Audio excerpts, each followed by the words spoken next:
Spoštovani gospod predsednik, gospoda Načkofa, kaj bomo z oklepniki, zdravstvom, ameriško vojsko in vso to ljubeznijo do Viktorja Orbana? Mi boste pojasnili obrambni ministri, novi stari predsednik Nove Slovenije Matej Tonin in koordinator Levice Luka Mesec. Zakaj je postal človek človekov virus in zakaj nas je obsedla strast do nevednosti? Mi bo pojasnila doktorica Renata Salecela, avtorica 2 novih knjig, Človek človekov virus in strast do nevednosti, in obenem podpredsednica Komisije za človekove pravice Slovenske akademije znanosti in umetnosti, ki je dvignila ogromno prahu z izjavo za izhod iz pandemije in avtokracije. Zakaj je domoljubje tako izmuzljiva vrednota, zakaj tako razdvaja in kdaj se ga je treba bati, pa mi bo pojasnil dr.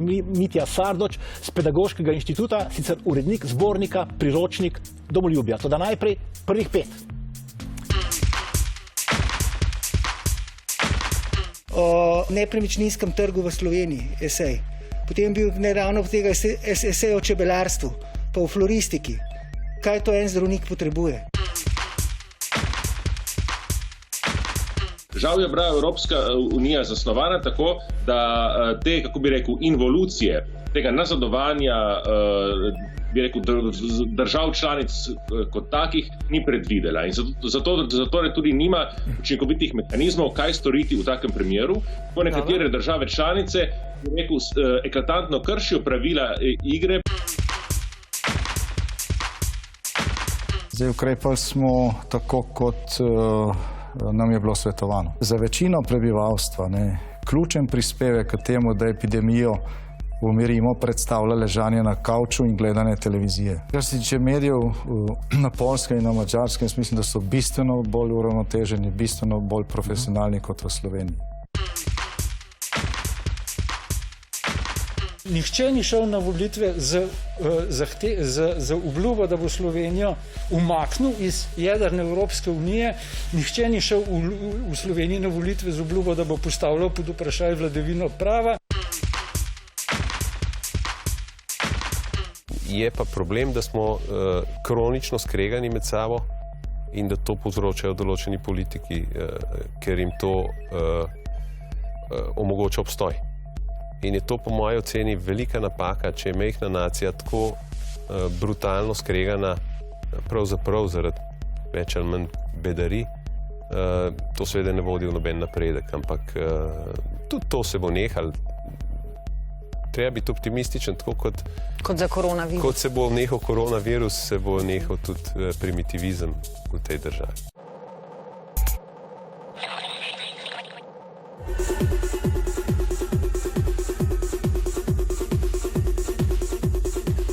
Kaj bomo z oklepniki, zdravstvo, ameriško vojsko in vso to ljubeznijo do Viktorja Orbana? Z mano sta obrambni ministri in novi stari predsednik Nove Slovenije Matej Tonin, čestitamo, in koordinator Nove Levice Luka Mesec. Zdaj, na kongresu Nove Slovenije ste premijer Janšo posvarili, da je bilo škoda, če bi lok te koalicije počil zaradi enega samega tvita ali pa zaradi enega pisma. Kako to, da lok te koalicije ni še počil? Zaradi odgovornosti koalicijskih partnerjev. Za nas je vendarle prioriteta zdaj ta zdravstvena in pa gospodarska kriza in na njo usredotočamo vse naše delovanje in zato smo predvsem nekoliko bolj zadržani pri vseh ostalih stvareh, ki se dogajajo okrog. Skratka, Janševo slavljenje Trumpove zmage, pismo o ukradenih volitvah v Sloveniji, relativizacija vladavine prava, vse to ni dovolj za pok koalicije. Mi smo svoje mnenje povedali, kot sem pa dejal, bi bila velika škoda in tudi slabo za državo, če bi se zdaj dogodilo politično preračunavanje, kupčkanje ali pa sprememba vlade zaradi neposrečenih tvitev ali pa pisem, ker vendarle pred nami so pomembne naloge in ljudje od nas pričakujejo, da te naloge tudi naredimo, ne pa da se prerekamo o tvitih in pismih. Lok te koalicije je očitno zelo močan. A je to dobro za Slovenijo?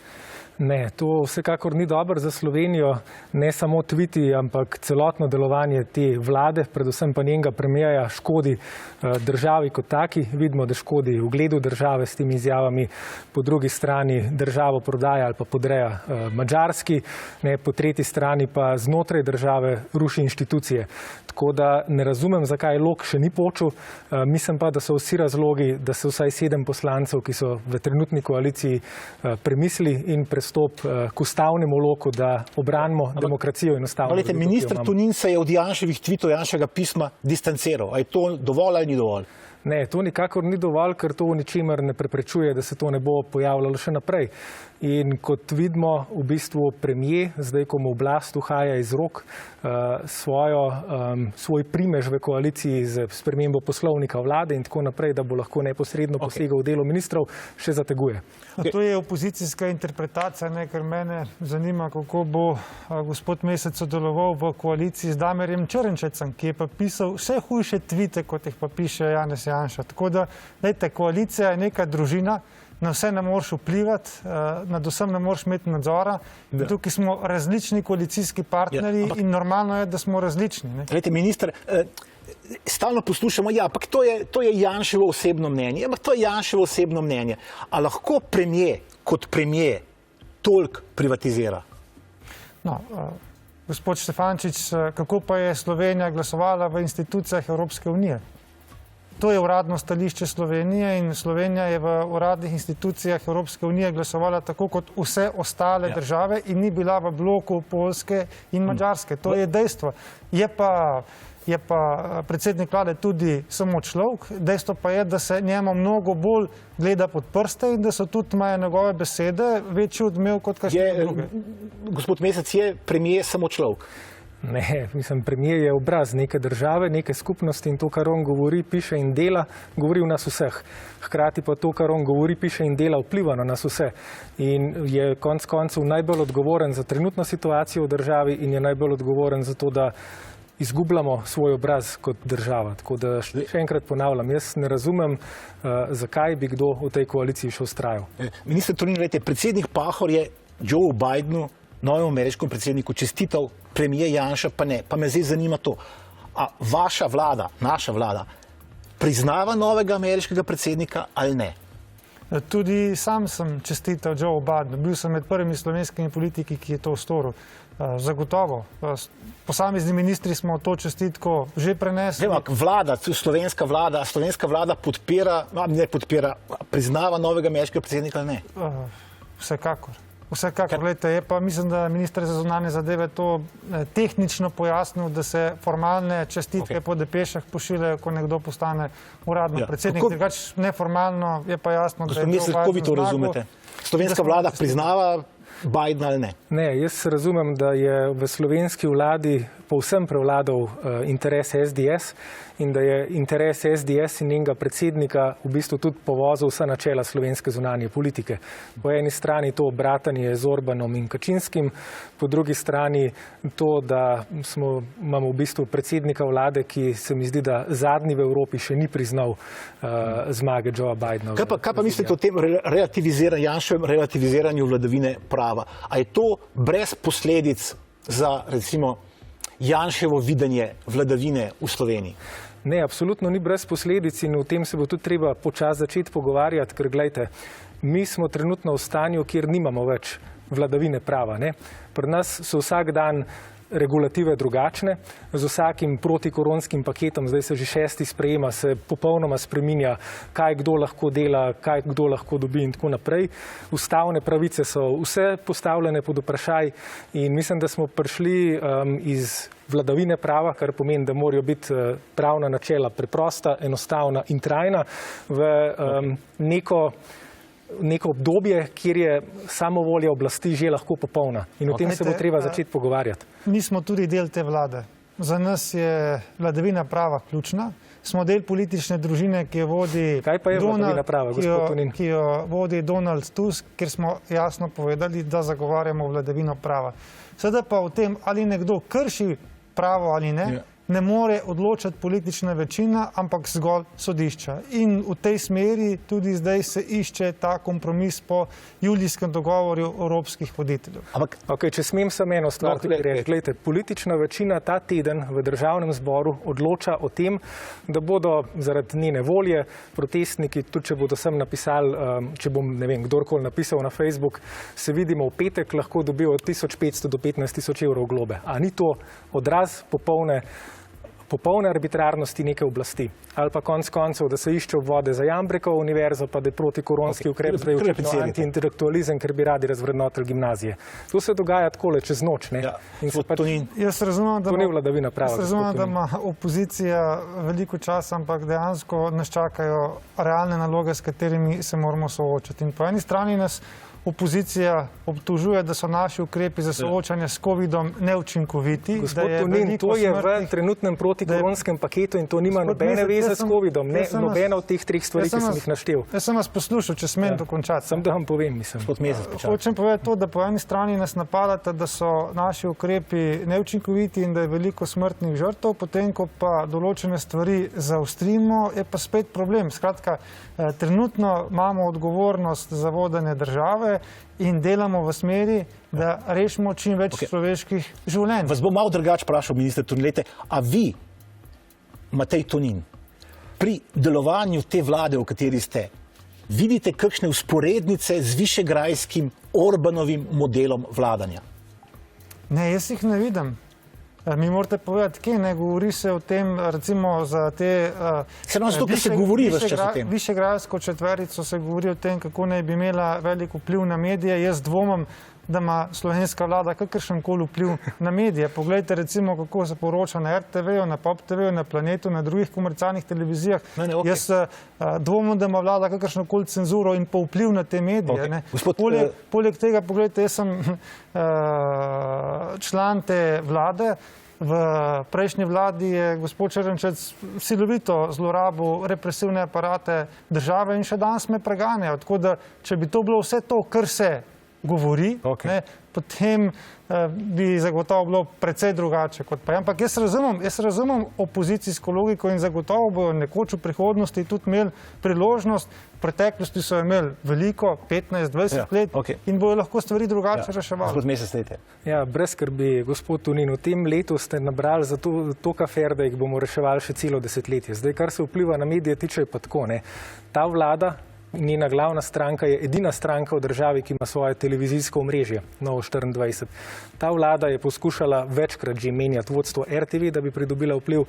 Ta vlada je prevzela Planet TV in ga prodala Madžarom. Ta vlada poskuša prodati Večer Madžarom in tako naprej. Ta vlada si poskuša ugrabiti javni prostor v svoje kremplje. Drugo, če malo nazaj skočim, ko pravite, sprejemamo ukrepe proti koronavirusu. Jaz bi rad slišal dober argument, kaj za vraga ima recimo splošna matura z koronavirusom. Kako gimnazije recimo pač ogrožajo javno zdravje. Zakaj jih je treba razvrednotiti? Še enkrat, gospod Mesec, jaz vas razumem, da ste razburjeni in da je vse skupaj zelo dramatično, ampak se mi zdi zanimivo, da je za vso to dramo niste takrat razlagali, ko so bile kakšne druge vlade. Po števcu kadrovskih menjav je Šarčeva vlada naredila mnogo več menjav, kot jih je naredila naša vlada. Sam problem je, da vi vsako našo menjavo karikirate in rišete, češ, da je to politično, vse, kar je bilo pa narejen predtem, je pa vse dobro, ampak tako pač ne gre. In verjamem, da razumete, da se je vsaka vlada dolžna postaviti ljudi, s katerimi lahko dela in s katero bo imamo še 4 minute za oklepnike, evo, končno. Nedavno ste se sestali z madžarskim obrambnim ministrom, ki ga je zanimalo, če bi lahko Madžarska Sloveniji prodala oklepnike. A je bilo to le retorično vprašanje? To je spet neka zgodba, ki ne drži. Kako da ne? Ja, zaradi tega, ker Madžarska nima oklepnikov, ampak Madžarska kupuje nemške oklepnike, ki jih bo delala na svojih lastnih. Tam je minister madžarski govoril o tem, da bodo zraven Slovenije postavili tovarno, ki bo začela leta 2023 izdelovati oklepnike in če bi jih lahko mi kupili te obleke. Tako je bilo vprašanje. Gospod Štefančič, vi se morate odločiti, ali boste verjeli meni, ker sem bil na sestanku, ali boste verjeli tisto, kar je bilo napisano. Ampak jaz vam povem, da madžarski oklepniki ne obstajajo, ampak so nemški, ki bodo delani na madžarskih tleh. In v mojem interesu je, da dobimo know-how, kako bi lahko čim več stvari, ki jih nameravamo kupiti, naredili na slovenskih tleh. Jaz sem hotel videti, kako bi lahko slovenska podjetja, ki obstajajo in so zelo dobra, te oklepnike proizvajale na slovenskih tleh. To je bila moja poanta. Skoraj nimam komentarja. Mislim, to, kar gledajte, gospod Tonin. Gospod Mesec podpira slovensko gospodarstvo in kar bi se jaz želel, predvsem gospod Mesec od vas je, da bi bili Gospod Mesec, vi pravite, da zdaj Slovenija ne potrebuje oklepnikov. Ne, on govori o tankih. Veste, oni imajo na plakatih tanke in bojne helikopterje, resnica pa je, da Slovenija ne bo kupila niti enega tanka in niti enega bojnega helikopterja. In s tem razumemajo ljudi. Iz neresnica. Gospod Tonin, razumem, da ste živčni. Tudi jaz bi bil živčen, če bi na tisoče ljudi v enem vikendu prišlo podpisati zahtevo za referendum. Vem, kaj boste zdaj pokazal. Dajte, to so vaši plakati. To je naš plakat, res je. Ker slikate bojne helikopterje in tanke. Glejte, gospod Tonin, to je karikatura.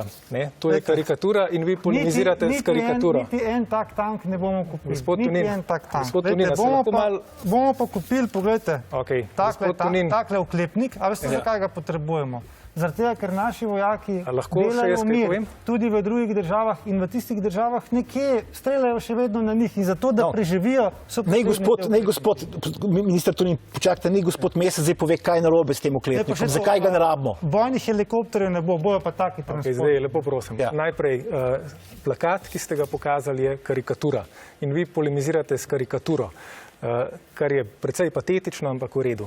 Drugič, ko se pogovarjamo o oklepnikih, je treba pač povedati naslednje. Teh oklepnikov vi ne kupujete za obrambo Slovenije, te oklepnike ne bodo uporabljani doma, ampak kot ste na isti oddaji Studio City pred par tedni sami povedali, gre predvsem za misijo v Afganistanu in tako naprej. Zakaj jih ne rabimo? Zaradi tega, ker naši vojaki nimajo tam kaj početi. Zato, ker Marcel je veliko o tem pisal, lahko pove, je prisotnost zahodnih sil tam začetek problema in ne rešitve. Dokler pa tam so in moramo pa varno zagotavljati. To se pa najverjetneje strinjate, da štejejo njihova življenja. Pa še to, vi mi očitate, da govorim neke stvari. Vi govorite v parlamentu skozi, da kupujemo orožje. Mi znate povedati, kakšno orožje kupujemo? Ja, seveda, za 408 milijonov oklepnikov, ampak bistveno je to, gospod Tonin, in zakaj ljudje podpisujejo. Ljudje podpisujejo peticijo zaradi tega, ker se ne strinjajo z usmeritvijo vlade. To je za vas orožje, gospod Mesec. Gospod Tonin, to je za vas orožje. To je vojaški oklepnik. Ali je to za vas orožje? Sam povejte. Seveda je orožje. Vi kupujete oklepnike, vi kupujete raketomete, vi kupujete transportno. Lahko zdaj jaz vskočim, pustil sem vajo primer, zdaj imamo še 2 minuti, čeprav vidim, so nam dali še viška, zdaj še 2 minuti. Čist resno vas sprašujem, ne glede na vse. Razumem. Slovenija bo zdaj izvedla 780 milijonsko investicijo v vojsko. V 6 letih pozabite. Ja, vse. Zakaj ni tako masivnih investicij, zdajle recimo, v izgradnjo infekcijskih klinik, bolnišnic in domov za starejše? Zelo dobro vprašanje, gospod Štefančič, in vse to se podpira in se izdatno dela. Samo za primerjavo, da boste razumeli kontekst. Te številke so strašne, ampak recimo, za obrambo in varnost bomo namenili eno enoto, za zdravstvo 35. Vse te protikorona pakete, ki smo zdaj sprejeli, od 1 do 6 bo razmerje. 1 za obrambo, 50 za protikorona pakete. Dajte, zdravstvo je za to vlado ključna prioriteta in mi izdatno vlagamo. Kar se tiče zdravstva, smo v zadnjem času sprejemali rekordne proračune in še enkrat tukaj prosim gospoda Meseca, danes smo se na vrhu koalicije pogovarjali. Če obstajajo še kakšne zdravstvene investicije, ki imajo pripravljeno dokumentacijo, zdaj je čas, da jih izvedemo. Bo zdaj gospod Mesec besedo pojasnil, gospod Mesec.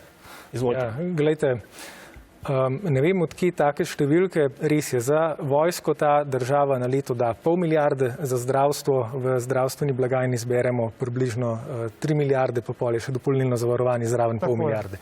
Ampak kaj zdaj vi počnete? Za vojsko ste sprejeli plan 780 milijonov nabav orožja, za zdravstvo na drugi strani bo naslednje leto 69 milijonov, leto 2022 še malo manj.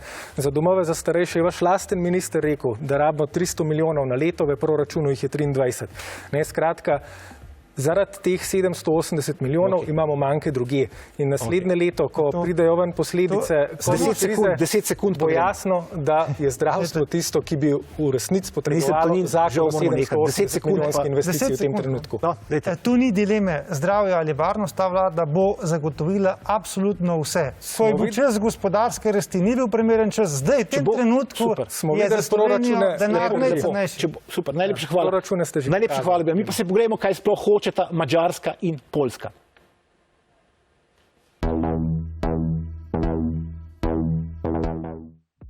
Madžarska in poljska vlada vztrajata pri vetu na sprostitev 1090 milijard sedemletnega evropskega proračuna in 750 milijard vrednega sklada za okrevanje po pandemiji. Zakaj? Ker nasprotujeta uredbi o spoštovanju vladavine prava.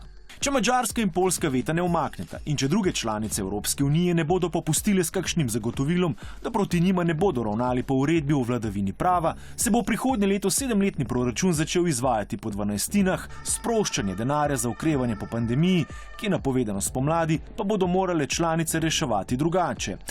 Evropski denar potrebujete tudi Madžarska in Poljska, ki sta veliki neto porabnici. Poljska in Madžarska računata, da bo prišlo do nekega kompromisa, torej zmanjšanja zahtev. Po drugi strani seveda je tudi vprašanje, ali bodo nekatere druge države, ki financirajo, ki so neto plačniki v delovanju Evropske unije, na to pristale.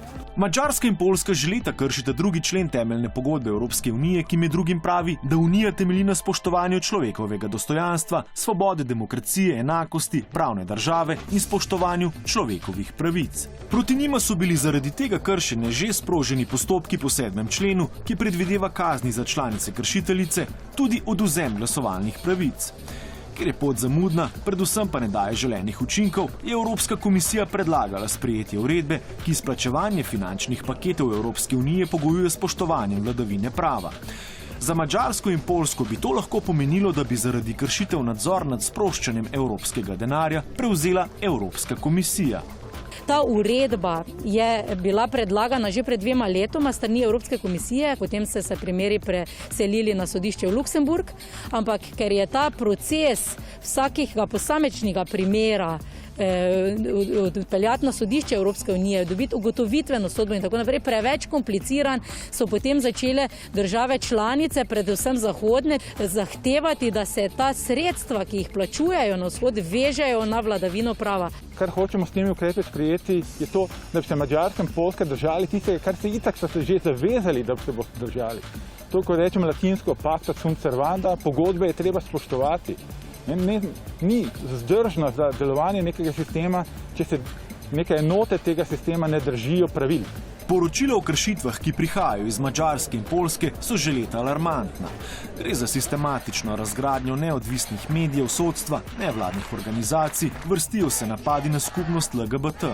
Skratka, razgrajuje se pluralna demokracija in pravna država. Sedaj tudi Evropska komisija in druge institucije ugotavljajo, da čeprav sta Madžarska in Poljska recimo izpolnjevali pogoje ob vstopu, da se je danes situacija poslabšala in želijo torej preko politične ocene različnih dokumentov, ki na to opozarjajo, da se potem to sistematično naslovi, čeprav sta že državi članici. Ne? Če so nacionalna sodišča popolnoma izmaličena, kot se dogaja v zadnjem času na Poljskem, potem seveda celoten koncept Evropske unije je pod pritiskom. Tudi slovenskega premierja Janeza Janše, ki je v obrambo Madžarske in Poljske poslal pismo voditeljem držav članice Evropske unije, ta dejstva očitno ne motijo. V pismu je posredno očital, da se v institucijah Evropske unije ustvarjajo mehanizmi za politične pregone po vzoru nekdanjih komunističnih režimov.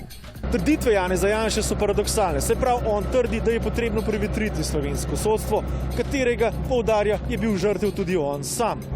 Podpora Madžarski in Poljski je vsekakor povezana z osebnimi zamerami premierja. Če bi želel tudi v Sloveniji, da se izboljša vladavina prava, potem bi z vsemi močmi podpiral take evropske mehanizme. Nova uredba bi lahko poljski vladajoči stranki Zakon in pravičnost preprečila samovoljno nastavljanje sodnikov, kar je bilo vidno ob nedavnem poskusu zaostritve zakonodaje o splavu. Na Madžarskem pa bi se pod drobnogledom gotovo znašla tudi družina in tesni prijatelji premierja Viktorja Orbana, ki brezsramno bogatijo z evropskim denarjem. Evropa je torej pred temeljno preizkušnjo, ali bo ali ne bo obstala branik demokratičnih standardov.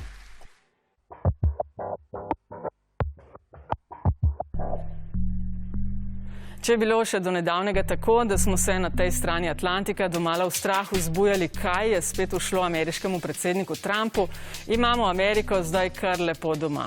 Ne mine teden ali še bolje dan, da ne bi globoko zajemali sapo v bizarkah, ki nam jih na različnih kanalih redno odmerja premier Janša. Teoriji, zakaj to počne, sta vsaj dve. Ena teorija je, da pride prav vsak tvit za preusmerjanje pozornosti javnosti od dejstva, da krivulja okuženih in mrtvih zaradi novega koronavirusa še kar raste, pada pa druga. Krivulja zaupanja v vlado. Da se razumemo, skoraj povsod po svetu je stanje zelo resno, ampak tako slabo, kot je zadnje tedne v Sloveniji, ni nikjer drugje. Po številu mrtvih na milijon prebivalstva smo na žalostnem vrhu svetovne lestvice. Druga teorija, zakaj toliko enega tvitanja in zmerjanja, pa govori o internacionalizaciji trumpizma. Ponavljanje laži za lažjo in nekaj se bo že prijelo. Že nekaj časa smo namreč priča zelo nevarnemu trendu razbijanja enotnosti evropskega konvoja. Voditeljem z avtoritarnimi težnjami, ki radi ignorirajo voljo ljudstva, teptajo človekove pravice, rušijo demokratične inštitucije in vladavino prava, močna EU seveda ne gre v kontekst. S tem imajo in so imeli probleme Putin, Erdogan in z ekonomsko močno Evropo tudi Trump. Zakaj? Zato, ker je lažje manipulirati z osamljenimi državicami kot pa močnim blokom. Vzhodnoevropejci nismo polagali temeljnih kamnov v Evropsko hišo, smo pa žal v zadnjem času med najbolj gorečimi rušilci enotnosti tega projekta. Slovenske vlade so bile doslej več ali manj na pravi, zdaj pa se bojim, da smo na napačni strani zgodovine. In to tik pred predsedovanjem svetu EU. Ker eno je biti prepoznaven, drugo pa biti prepoznaven po rušilnosti in ne konstruktivnosti. In če se bo to še dolgo nadaljevalo, državljani in državljanke Slovenije ne bomo več le z maskami na obrazih hodili po svetu, da se skrijemo pred posledicami naše aktivne diplomacije in škodo, ki se dela Sloveniji na mednarodni sceni, se bomo morali kmalu začeti pokrivati z vrečami.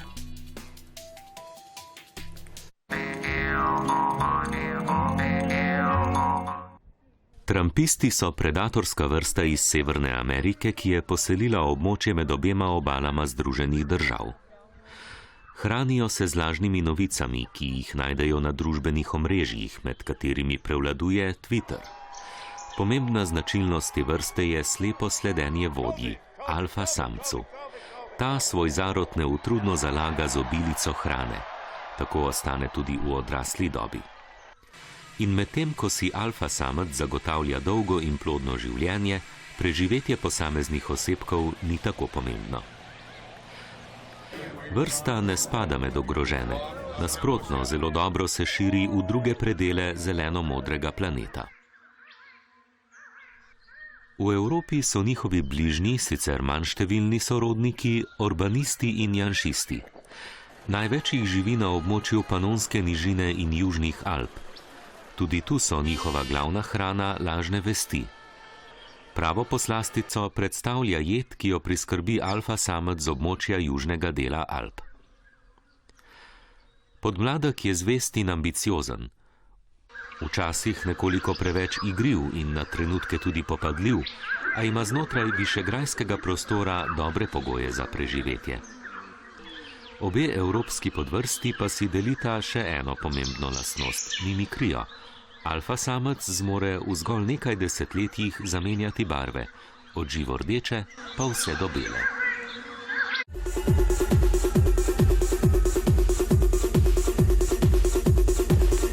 Zakaj je postal človek človeku virus in zakaj nas je obsedla strast do nevednosti? Z mano je doktorica Renata Salecl, avtorica 2 novih knjig, Človek človeku virus in strast do nevednosti, in obenem podpredsednica Komisije za človekove pravice Slovenske akademije znanosti in umetnosti, ki je, kot veste, dvignila prah z izjavo za izhod iz pandemije in avtokracije. Zdaj, Janševi vladi očitate, da je pri spopadanju z epidemijo preveč posega na področje človekovih pravic. Kaj je tu tisti preveč? Ja, poskus nadzora nad mediji, nenehne menjave na NPU, poskus reorganizacije NPU, pozabili so na starostnike v prvi fazi, niso se pripravili na drugo fazo epidemije in vse splošni diskurs, grožnje, ta komandni način podajanja informacij, izredno represiven odnos do ljudi in vsekakor s tem ne prispevajo k reševanju pandemije. Zdaj, del SAZU se je distanciral od vaše izjave, a to vašo izjavo kaj spremeni? Ne, naša izjava je izjava komisije. Pri SAZU mi imamo 8 članov, 7 članov jo je podpisalo, en je dal ločeno mnenje v javnosti in to nikakor ni izjava v imenu cele SAZU. A vas je presenetil srdit odziv na to izjavo, prah, ki ste ga dvignili, predvsem seveda na desni?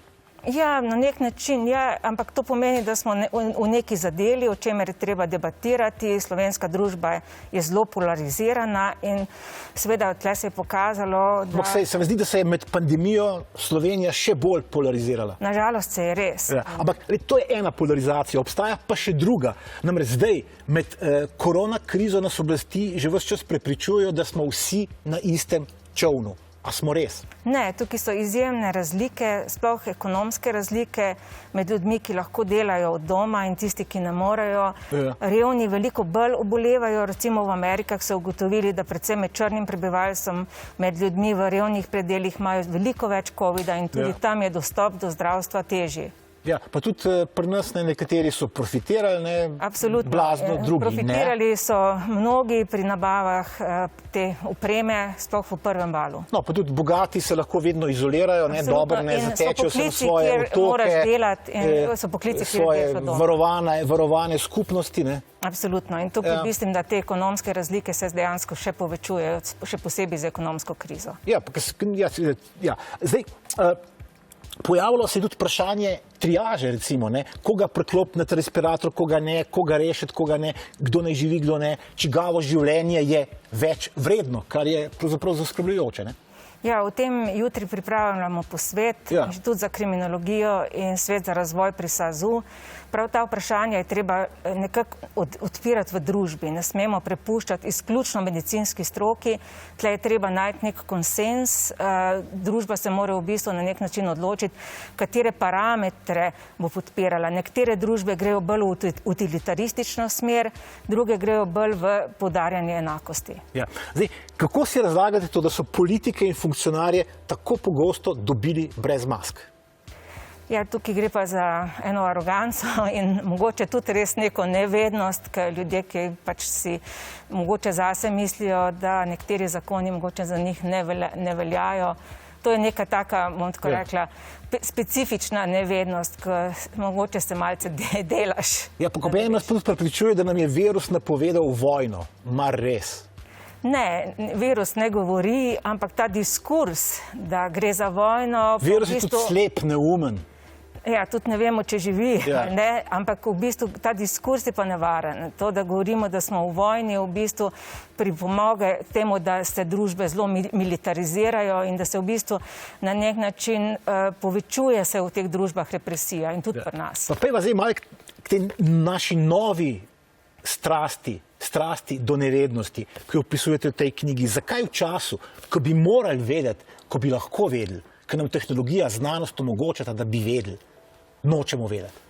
Ja, ena stvar je strukturna. Mnogokrat tisti, ki so na oblasti, pa tudi korporacije, v bistvu skrivajo določene informacije.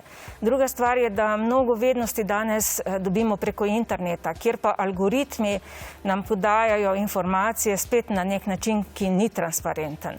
Naslednja stvar je pa, da mnogokrat psihološko težko se soočamo z neko vednostjo, ki je za nas boleča. Recimo z neko Koli pravzaprav, ne. Nočemo vedeti, zavestno nočemo vedeti. Včasih zavestno, včasih pa nezavedno. Gre pa tudi za strukturno nevednost, ki v bistvu izgleda, da lahko vsak pride do informacij, ampak v bistvu do informacij je vseeno težko